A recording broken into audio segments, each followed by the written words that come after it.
Welcome to FP Executive. We're here today with Robert Torok from IBM. You're a risk management expert at IBM. Yes. Thank you, Robert, for joining us today. My pleasure. Thank you. Risk management, it's an issue that I think a lot of people associate with financial institutions, but every business, as soon as it opens its doors, even before then, has risks to identify and to manage.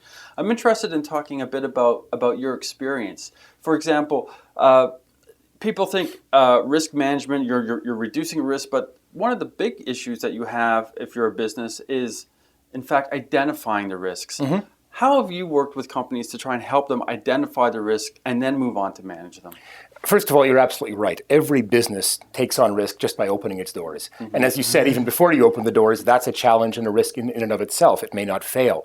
Mm-hmm. Once you have your business up and running, one of the biggest challenges organizations face, exactly as you described, is to understand what are the risks that it may be taking on, it may be facing. Mm-hmm. Usually the risks that it faces are the ones that it cannot see. It does not foresee on a day-to-day basis. These aren't the day-to-day operational things that go wrong, whether it's customers not renewing contracts or a late delivery of something or what have you. Right. The risks that they face that are really of impact to most organizations are the ones that they haven't looked for, they haven't foreseen, they haven't looked at the marketplace for what's happened to other organizations in similar industries or in similar functional areas, and therefore they literally get blindsided, and they're not prepared for it.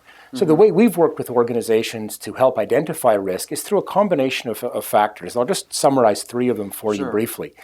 First of all, through discussions with executives and employees. After all, the people who live the risks usually see them and understand them. Right. But when you deal with executives or line employees of an organization, you do get different perspectives of risk. Of course. Executives typically are seeing the high impact, low likelihood, the bigger strategic risks, whereas the operator, of course, is faced with a day-to-day challenge, a day-to-day thing that's not working right, a business process that is ineffective. The second thing we do is we look at our own experience, and we look at the experiences of others. In some industries, there are lost databases. In some industries, what you effectively have is a catalog of losses and risks, and then you can see what has happened to others. And the third for organizations, is the idea of networking. Networking in your industry and networking with your functional peers. For example, I've given a number of talks this year and last year to the Canadian Society of Management Accountants, a professional body whose members, of course, span all industries. And as they talk to each other, they discover, so this happened to your organization. And it might happen to us too. Or this, I read, in a chemicals industry association, just to make one up. This happened to that industry, or this company in that industry. Boy, that could happen to us. And all of a sudden you start to put together a perspective or a broader perspective of what the risks are that you're really facing in your organization. Finally, you did mention the idea of going beyond the banking world. Right. And in a survey we did a couple of years ago of senior financial executives around the world, some 600 of them, 90% of the risks that their organizations encountered had their roots in non-financial causes.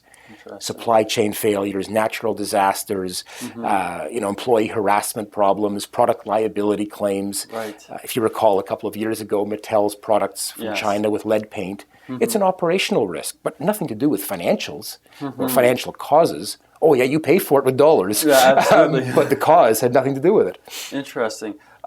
You mentioned databases, and for a moment, we won't dive too deep into this, but one of the fascinating risk management tools I've seen used is analytics. I think it's the Boston Red Sox some years ago hired a numbers guy to come in and essentially assess the risks when you're bringing players on. What's the likelihood of a player who's, let's say, 35 actually contributing as much as you would like to the team and paying them?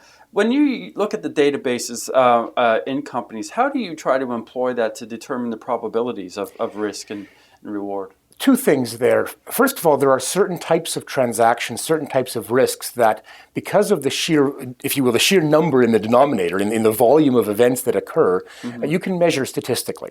Right. I'll stay away from banking, but if I looked at Walmart or any other major retailer, they are undertaking every single day hundreds of thousands, if not millions of transactions.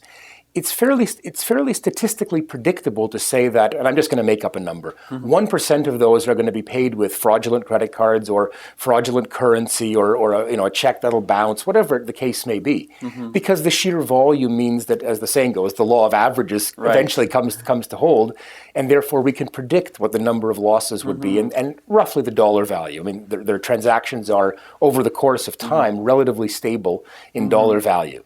In other industries, however, you can't use a database or a statistical prediction model simply because the losses occur very infrequently. I'll use one we don't particularly want to see in a newspaper every day, and that's an airplane crash. Yes. These don't happen very often. But when they happen, it's a larger number, and therefore, how do we predict that there will be one crash or two? I mean, the margin of error is huge. Right. So all of a sudden, a prediction database or a statistical database doesn't do us very good. If I look at the baseball example, if I have enough population of players over 35 who bat right-handed and whatever, I can start to get some expectation. But if I've only had 4 of those in my life, or in my experience, in my database, the next one is going to skew the numbers pretty quickly if he underperforms or overperforms. So loss databases are very useful in industries and in environments where the volume is big enough that the law of averages, so to speak, comes out. But they don't work very effectively for organizations when you're dealing with things that are unpredictable or not random events, but chance events that really happen with no frequency. If I may give you one quick example, a couple of years ago, there was one of these adventure tour operators which was operating cruises in Antarctica. Yes. And their ship sank. Oh.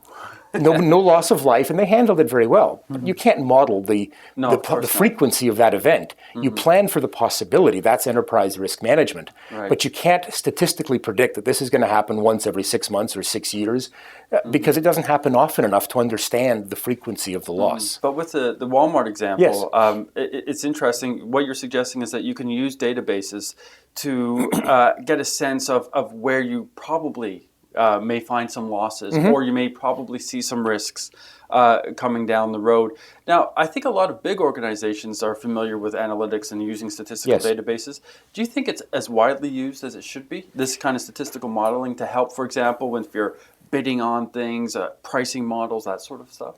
Again, for organizations that are doing things in big numbers, I think it is. It's the failing for many organizations that we see is that they don't have an ability to identify the real likelihood and impact of risks that are not statistically modelable. Right.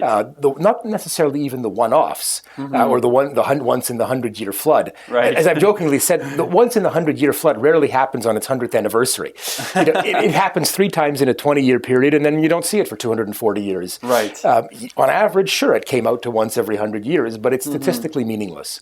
That's where organizations have not really looked for what could go wrong and how would we mitigate it.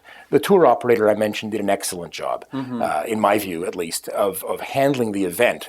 Forget the cause and whether they had any responsibility, I don't know. So I can't comment. But in terms of the way they managed the event, they had a playbook. They were able to respond because they knew how to respond. Everybody had an assigned responsibility, and therefore they could move from crisis management to managing the event, as opposed to reacting with a panic of what do we do? Who should do what? Should you talk to the media or should I? They knew how to do it. They knew how to do it. Well, in the second part of our interview, Robert, let's come back and talk about some other examples of risk management in practice that you've seen. I'd love to. Thank you. Thank you.